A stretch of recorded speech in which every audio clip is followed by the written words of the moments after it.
Hello guys. कोविड-19 के वैश्विक महामारी के इस संकट में जब पूरा विश्व का मानव अपने अस्तित्व को बचाने में लगा हुआ है, ऐसे में शैक्षिक गतिविधियां भी लगभग ठहर सी गई हैं और हर मानव अपने आप को, अपने जीवन को बचाने के लिए जूझ रहा है। ऐसे में शैक्षणिक गतिविधियां जारी रहें, इसके लिए विभिन्न स्तर पर प्रयास किए जा रहे हैं और मैंने भी इतिहास विषय के को लेकर के छोटा सा प्रयास प्रारंभ किया है। तो आज क्योंकि ये भी इतिहास है, कोविड-19 जो 2019 के अंतिम दौर में आया और उसमें आते ही मानव पूरी जीवन को अपने गिरफ्त में ले लिया और अस्तित्व उसका खतरे में हो गया। इतिहास क्या है? इतिहास किसे कहते हैं? आखिर इतिहास का अध्ययन क्यों करें? इन सारे विषयों पर आज हम इतिहास से परिचित आपको कराने की कोशिश करेंगे। तो चलिए शुरू करते हैं। इतिहास क्या है? इतिहास को कैसे व्याख्यायित करें? तो चलिए चलते हैं इतिहास की व्याख्या। इतिहास दो शब्दों से मिलकर बना है, इति धन हास।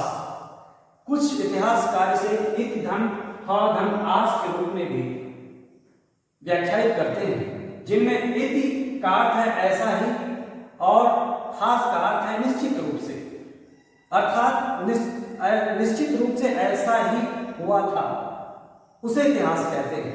इतिहास के लिए अंग्रेजी में हिस्ट्री शब्द का प्रयोग किया जाता है, जो यूनानी ग्रीक भाषा के हिस्ट्री शब्द से बना है, जिसका अर्थ होता है बुनना या छानबीन करना।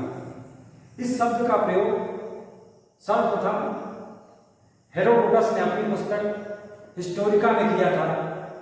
इसीलिए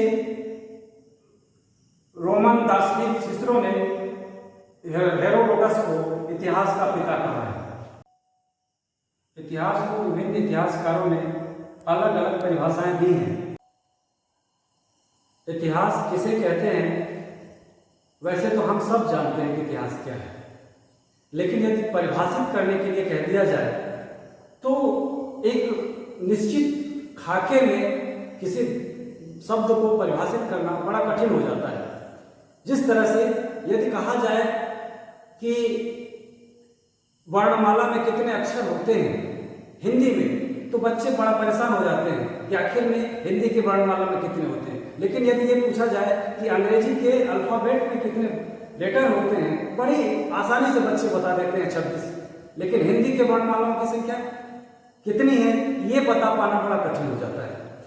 इसका कारण ये है कि जिस चीज को हम बहुत आसानी से जी रहे होते हैं, उसके बारे में इतना ध्यान नहीं देते। इतिहास हम हर समय जी रहे हैं, इसलिए उसको परिभाषित करने के लिए कह दिया जाए तो हम बड़े दुविधा में पड़ जाते हैं कि आखिर में उसको किन शब्दों में बांध दिया जाए, किन शब्दों में उसको परिभाषित कर दिया जाए। विभिन्न इतिहासकारों ने इसको एक परिभाषित करने की कोशिश की, जिनमें सबसे पहला जो नाम आता है जेरेमिया का आता है। जेरेमिया कहते हैं कि इतिहास शब्द जो हिस्ट्री से बना है उसमें ही अलग कर दिया जाए, केवल स्टोरी रहने दिया जाए। यह स्टोरी ही इतिहास है, यानी जो सभ्य समाज है उसकी विभिन्न घटनाओं का अध्ययन ही इतिहास है। इसी तरह की कुछ परिभाषा पीरेंस महोदय भी करते हैं। उन्होंने भी कहा कि जो सभ्य समाज है उसके विभिन्न घटनाओं का अध्ययन, विभिन्न समय में जो घटित घटनाएं हैं उसका क्रमबद्ध अध्ययन ही इतिहास है। तो क्या केवल सभ्य समाज का अध्ययन इतिहास है? बाकी जो उस समाज था, जो समय का ऐसा समाज जो सभ्यता के विभिन्न चरणों को नहीं जान पा रहा था, उसका इतिहास में नहीं समेटा जा सकता, इतिहास में नहीं उसको व्याख्यायित किया जा सकता। इसी तरह की दूसरी परिभाषा या पावेल महोदय की है और उनके और साथियों ने इतिहास को एक सामाजिक विज्ञान कहा है कि इतिहास सामाजिक विज्ञान है, अर्थात भौगोलिक, ऐतिहासिक, राजनीतिक, आर्थिक विभिन्न घटनाएं जो समाज में घटित हुई उन्हीं का अध्ययन ही इतिहास है।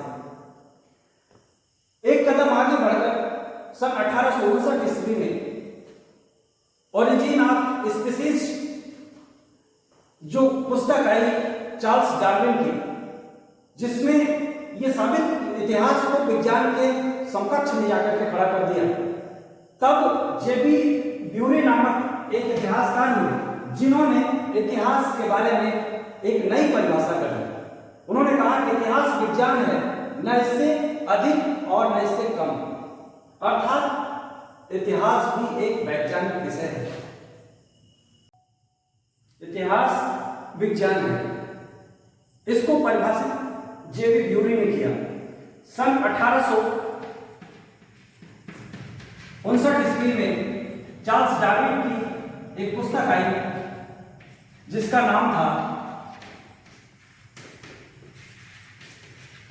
Origin of species.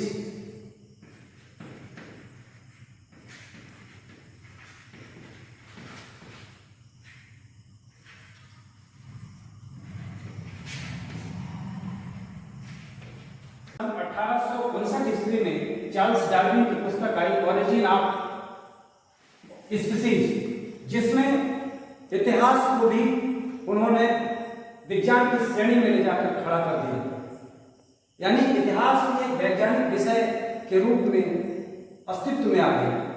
और तभी जाकर जेबी ब्यूरे ने कहा कि इतिहास विज्ञान है, न इससे कम न इससे अधिक। कुछ इसी तरह की परिभाषा E.H. कार महोदय ने भी दी। उन्होंने कहा कि इतिहास अतीत की घटनाओं का वर्तमान में अध्ययन है, अर्थात इतिहास जो है एक अतीत में घटित घटनाओं का अध्ययन माना हुआ। लेकिन इसमें एक शब्द और जोड़ा जाना चाहिए कि इतिहास अतीत में निश्चित रूप से घटित घटनाओं का अध्ययन इतिहास कहलाता है। इसी तरह की कुछ परिभाषा और वैज्ञानिकों ने दी। संपूर्ण परिभाषाओं को यदि समेटा जाए तो यही कह सकते हैं कि इतिहास तथ्यों का नहीं, परिवर्तनों का अध्ययन है। इतिहास की परिभाषाओं के बाद अब प्रश्न ये उठता है कि इतिहास को कैसे जाने, इतिहास को जानने के स्रोत क्या है। इतिहास को जानने के 3 स्रोत हैं।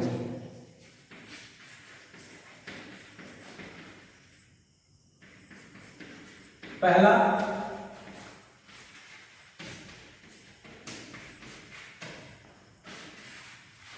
पुरातात्विक,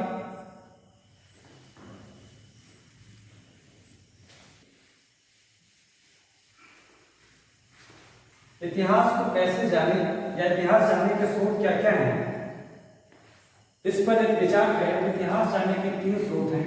पुरातात्विक,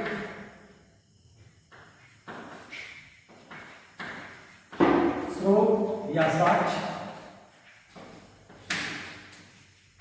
दूसरा साहित्यिक स्रोत या साक्ष्य, तीसरा विदेशी यात्रियों के विवरण।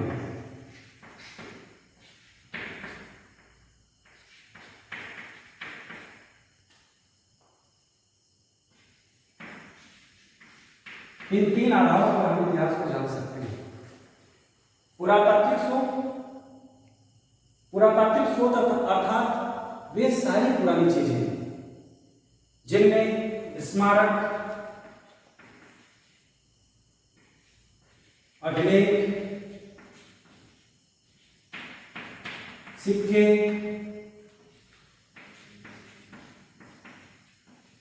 बर्तन,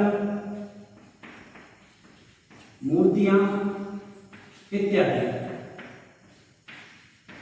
ये सभी अपने समय के बारे में बताते हैं और उस समय के राजनीतिक और सांस्कृतिक, आर्थिक, सामाजिक सभी स्थितियों को हम इन सभी पुरातात्विक स्रोतों के आधार पर जान सकते हैं। दूसरा है साहित्यिक स्रोत।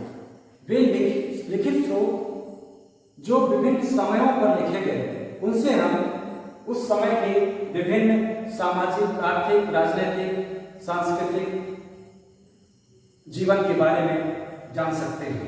और तीसरा है या विदेशी यात्रियों के विवरण। विदेशी यात्रियों के द्वारा जो समय समय पर यहाँ पर आकर के या उस स्थल पर जाकर के जो उन्होंने देखा और अपने विवरण में उन तथ्यों को लिखा, उससे भी हम इतिहास को जान सकते हैं। इतिहास इस तरह से इतिहास जानने के 3 स्रोत हैं। तो क्या इतिहास में जो भी वर्णन किया गया है वो इन तथ्यों पर प्रामाणिक है, वही इतिहास है? हाँ जी, वही इतिहास है। यदि इतिहास को लिखने से पूर्व इतिहासकार इन तीनों कसौटियों पर उसको कसता है, तब जाकर के उसको इतिहास का रूप देता है। वरना यदि देखा जाए तो हमारे आसपास विभिन्न घटनाएं घटित हैं, लेकिन क्या वे इतिहास में दर्ज हैं? नहीं। क्यों नहीं दर्ज हैं?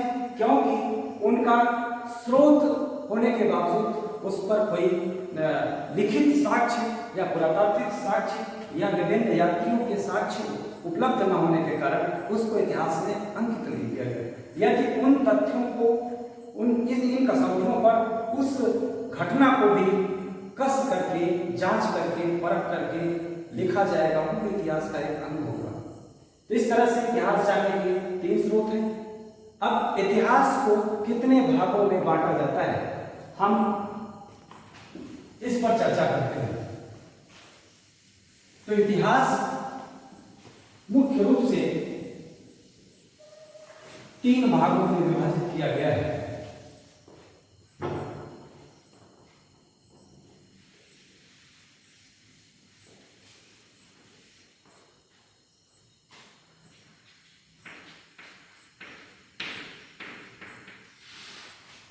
प्राचीन काल, मध्यकाल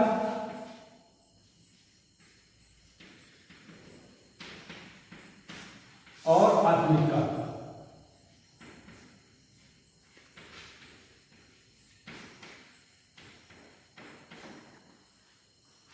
प्राचीन काल एंशिएंट हिस्ट्री, मध्यकाल मिडिवल हिस्ट्री और आधुनिक काल मॉडर्न हिस्ट्री। प्राचीन काल को भी इतिहासकारों ने 3 भागों में डिवाइड कर दिया। पहला प्राग ऐतिहासिक काल, दूसरा आद्य ऐतिहासिक काल,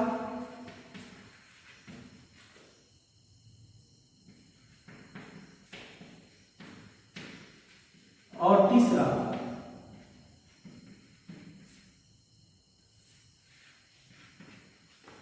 ऐतिहासिक काल।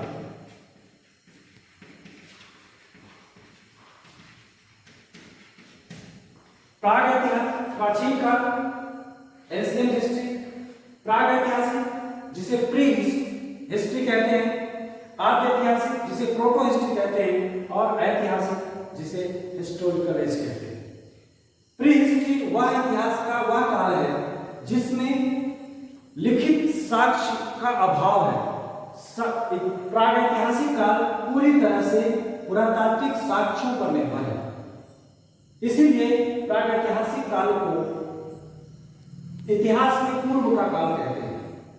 आद्य ऐतिहासिक काल इतिहास का वह काल है जिसमें पुरातात्विक साक्ष्यों के साथ लिखित साक्ष्य भी उपस्थित हैं, प्राप्त है, लेकिन उन लिखित साक्ष्यों को अभी तक पढ़ा नहीं जा सका है, जिसके कारण से उसे आद्य ऐतिहासिक काल के नाम से पुकारा गया। आद्य ऐतिहासिक काल में हम देखते हैं कि सिंधु घाटी की सभ्यता और कुछ इतिहासकार वैदिक सभ्यता को भी आद्य ऐतिहासिक काल की श्रेणी में रख देते हैं, क्योंकि सिंधु घाटी सभ्यता में लिखित साक्ष्यों के रूप में विभिन्न प्रकार के लिपियां प्राप्त हुई हैं, वहां से प्राप्त मोहरों पर, लेकिन उन लिपियों को आज तक नहीं पढ़ा जा सका है। वैदिक सभ्यता को इसलिए इतिहासकारों ने आद्य ऐतिहासिक काल के रूप में आद्य ऐतिहासिक काल में रखा है। इसके बाद ऐतिहासिक काल, ऐतिहासिक काल को इतिहासकारों ने 6ठी शताब्दी ईस्वी पूर्व से लेकर के और मध्यकाल की शुरुआत तक अर्थात 8वीं शताब्दी तक के काल को ऐतिहासिक काल के रूप में माना है। इसके बाद मध्यकाल का पदार्पण होता है 8वीं शताब्दी ईस्वी से, और 8वीं शताब्दी से लेकर के 18वीं शताब्दी तक के काल को मध्यकाल के नाम से जाना जाता है। इस मध्यकाल को भी 2 भागों में विभाजित किया गया है, पूर्व मध्यकाल और उत्तर मध्यकाल। पूर्व मध्यकाल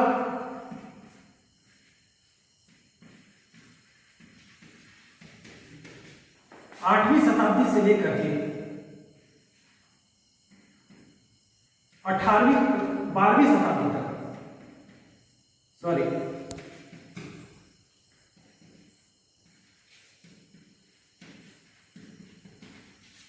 8वीं शताब्दी से 12वीं शताब्दी तक का काल पूर्व मध्यकाल के नाम से जाना जाता है, और 13वीं शताब्दी से लेकर के 18वीं शताब्दी तक का काल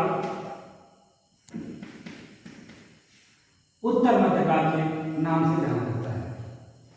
इसके पश्चात आधुनिक काल, जब यूरोपियन कंपनी भारत में प्रवेश करती है तो उसके बाद से आधुनिक काल की शुरुआत मानी जाती है, और आधुनिक काल को स्वतंत्रता के बाद 1964 तक के समय को आधुनिक काल में माना जाता है। 1964 तक के इतिहास को हम आधुनिक काल में पढ़ते हैं। तो इस तरह आज हमने इतिहास के बारे में थोड़ा जानने की कोशिश की कि आखिर इतिहास क्या है, इतिहास किसे कहते हैं, इतिहास को कैसे परिभाषित करें, और इतिहास में हम इतिहास को जानने के स्रोत क्या हैं, और इतिहास को कितने भागों में विभाजित किया गया है। इतिहास का विभाजन प्राचीन, मध्यकाल और आधुनिक काल में जो किया गया है उसका टाइम क्या है, तो ये सब आज हम लोगों ने जानने की कोशिश की। तो ये था आज का हमारा इतिहास के बारे में जानकारी। इसके संबंध में आपको कुछ भी और जानना है तो आप कमेंट बॉक्स में हमें बताएं, सूचित करें कि और इसके बारे में आप क्या जानते हैं। इसी तरह हम आगे भी इतिहास के अगले चरण में हम प्रागैतिहासिक काल के बारे में जानेंगे। फिर उसके बाद हम क्रमशः आद्य ऐतिहासिक काल में सिंधु घाटी सभ्यता और वैदिक सभ्यता के बारे में, और इसी तरह से आगे भी हम इतिहास के बारे में अध्ययन करते रहते हैं। धन्यवाद।